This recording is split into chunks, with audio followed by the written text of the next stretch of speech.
अब किसी भी अपराध या कानून के तहत गिरफ्तार किए गए व्यक्ति को गिरफ्तारी के कारण लिखित रूप में और उसकी समझ में आने वाली भाषा में बताना अनिवार्य होगा।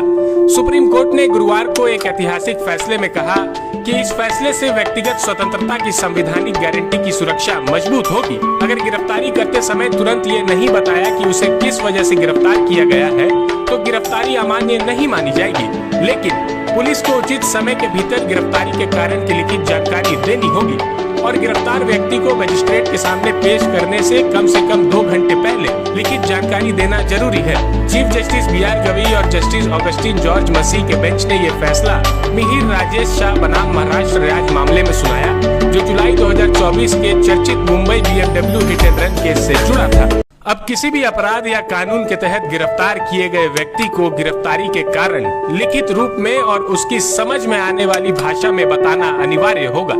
सुप्रीम कोर्ट ने गुरुवार को एक ऐतिहासिक फैसले में कहा कि इस फैसले से व्यक्तिगत स्वतंत्रता की संवैधानिक गारंटी की सुरक्षा मजबूत होगी। अगर गिरफ्तारी करते समय तुरंत ये नहीं बताया कि उसे किस वजह से गिरफ्तार किया गया है तो गिरफ्तारी अमान्य नहीं मानी जाएगी, लेकिन पुलिस को उचित समय के भीतर गिरफ्तारी के कारण की लिखित जानकारी देनी होगी और गिरफ्तार व्यक्ति को मजिस्ट्रेट के सामने पेश करने से कम 2 घंटे पहले लिखित जानकारी देना जरूरी है। चीफ जस्टिस BR गवई और जस्टिस ऑगस्टिन जॉर्ज मसीह के बेंच ने ये फैसला मिहिर राजेश शाह बनाम महाराष्ट्र राज्य मामले में सुनाया, जो जुलाई 2024 के चर्चित Mumbai BMW hit and run case से जुड़ा था।